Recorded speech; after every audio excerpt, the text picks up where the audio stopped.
नमस्कार दोस्तों, ये स्वागत है एक बार फिर से आपके अपने यूट्यूब चैनल बी एक्टिव ज्ञान में। आइए श्रीमद् भगवत गीता में आज 6वें अध्याय को श्रवण करेंगे।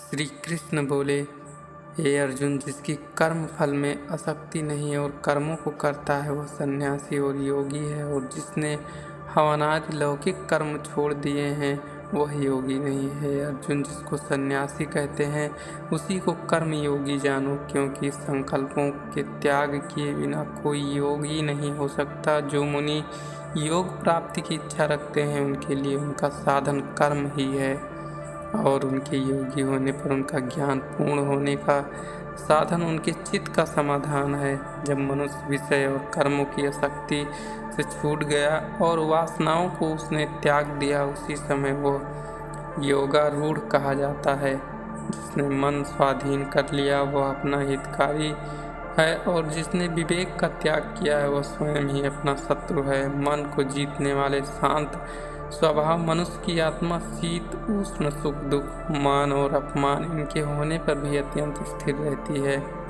जिसने ज्ञान विज्ञान से अंतःकरण को तृप्त कर लिया है, जो निर्विकार हो गया, तथा जिसने अपनी इंद्रियों को बस में कर लिया है, जो मिट्टी पत्थर और सोने को एक सा समझता है, वही योगी कहलाता है। सुहृदय मित्र शत्रु उदासीन द्वेषी मध्यस्थ द्वेष करने योग्य बंधु वर्ग साधु और पापी, इन सब में जो समान दृष्टि रखता है वही श्रेष्ठ है। योगी पुरुष को मन और आत्मा को अपने बस में करके वासनाओं और समस्त प्रपंचों को त्याग कर एकांत स्थान में पहले कुश, उसके ऊपर मृगादिकों का चर्म और उसके ऊपर वस्त्र बिछावे, स्थान न हो तो बहुत ऊंचा न बहुत नीचा हो, उसी पर मन को एकाग्र करके चित्त और इंद्रियों को रोक कर बैठना चाहिए।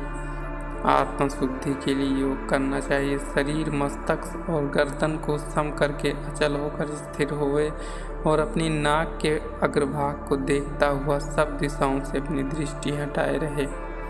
भय रहित होकर शांत चित्त से ब्रह्मचर्य व्रत का पालन कर मन को रोककर मुझ में ही लीन हो, मन को योग में लगावे। इस प्रकार मन को बस में करके योगी को निरंतर योगाभ्यास करते रहने से मुझ में रहने वाली और अंत में निर्वाण पद अर्थात मेरे स्वरूप में लीन करने वाली शांति प्राप्त होती है। हे अर्जुन, जो अधिक भोजन खाता है या अनेक दिन उपवास करता है, जो बहुत सोता या जागता रहता है, उसको योग प्राप्त नहीं होता। जो उपयुक्त आहार और विहार करता है तथा कर्मों का योग रीति से पालन करता है तथा जो यथा समय सोता है और जागता है, योग ऐसे पुरुष का दुख मिटा देता है।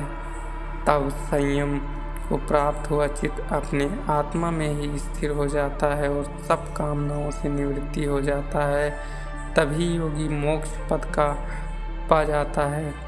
जिस प्रकार वायु रहित स्थान पर रखा हुआ दीपक चलायमान नहीं होता, उसी प्रकार योगी अपने चित्त को निश्चल रखकर उसका संयम करता है और अंतःकरण की समाधि लगाता है। जिस अवस्था में योगाभ्यास के कारण चित्त का वेग रुक कर विषयों में पृथक होने लगता है, और जब शुद्ध अंतःकरण से आत्मा को ही देखकर आत्मा में ही संतुष्ट होता है, जिस अवस्था में वो अत्यंत सुख जो इंद्रियों द्वारा जाना नहीं जा सकता वरन केवल बुद्धि से जाना जाता है, अनुभव करता है। और जब वह योगी आत्म स्वरूप में स्थित हो, उससे विचलित न हो, जिस अवस्था को पाकर फिर और कोई बड़ा भारी दुख उसे वहाँ से चलायमान नहीं कर सकता, इस अवस्था को दुख संयोग वियोग कारक योग नामक जानना हो। सुयोग निर्विकल्प चित्त से निश्चय करके ही करना चाहिए। संकल्प से उत्पन्न होने वाली समस्त कामनाओं को त्याग कर और मन में सकल इंद्रियों को चारों ओर से रोककर धैर्य के साथ बुद्धि को अपने अधीन कर धीरे धीरे विषयों से दूर हटे और भली भांति मन को आत्मा में स्थिर करके किसी पदार्थ की चिंता न करें। वह चंचल और अस्थिर मन जिधर जिधर जाए उधर उधर से उसको हटाकर आत्मा के बस में करना चाहिए। इस प्रकार शांत चित्त तथा रजोगुण से रहित निष्पाप तथा ब्रह्म स्वरूप योगी को उत्तम सुख प्राप्त होता है। इस रीत से निरंतर योगाभ्यास करने वाला योगी समस्त पापों से छूटकर सहज ही उस परम सुख को पा लेता है, जो ब्रह्मा के संयोग से प्राप्त होता है। जिसका मन योग में स्थिर हो गया, उसकी दृष्टि भी सर्वत्र समान हो जाती है। वह सब प्राणियों में अपने मन में सब प्राणियों को देखता है। जो सब में मुझको और मुझ में सबको देखता है, उससे मैं अलग नहीं हूँ और मुझसे वह अलग नहीं है। जो भेदभाव से रहता है, वह सब प्राणियों में स्थिर हो मेरा मनन करता है। वो योगी चाहे जिस अवस्था में रहे, मुझसे मिलता है। हे अर्जुन, जो सब प्राणियों के दुख सुख को अपने दुख सुख समान समझता है और सबको समभाव से देखता है, वही श्रेष्ठ योगी है। अर्जुन ने कहा है कि हे मधुसूदन, आपने जो ये योग सिखाया है, सबको आपने समान देखे, सो मन के चंचल होने के कारण उसकी दृढ़ स्थिति में नहीं देखता हूँ। हे कृष्ण, मन बड़ा ही हठी पराक्रमी और दृढ़ है। इसको अधीन रखना तो मुझ वायु को बांध रखने के समान प्रतीत होता है। श्री कृष्ण भगवान ने कहा, हे महाबाहु, इसमें संदेह नहीं है कि मन अति चंचल है और इसे वश में करना बड़ा ही कठिन है। फिर भी अर्जुन, अभ्यास और वैराग्य से अधीन कर लिया जा सकता है। जिसका मन वश में नहीं, उसको योग अत्यंत दुर्लभ है, ऐसा मत है। परंतु मन को वश में करने वाले प्रयत्न करते रहने से उपाय द्वारा इस योग को प्राप्त कर सकते हैं। अर्जुन ने कहा, हे श्री कृष्ण, जिसमें श्रद्धा तो है पर जो योग प्राप्त करने में सफल नहीं हुआ है और जिसका चित्त योग से विचलित हो गया है, वह योग सिद्धि नहीं पाने से किसी गति को पहुँचता है।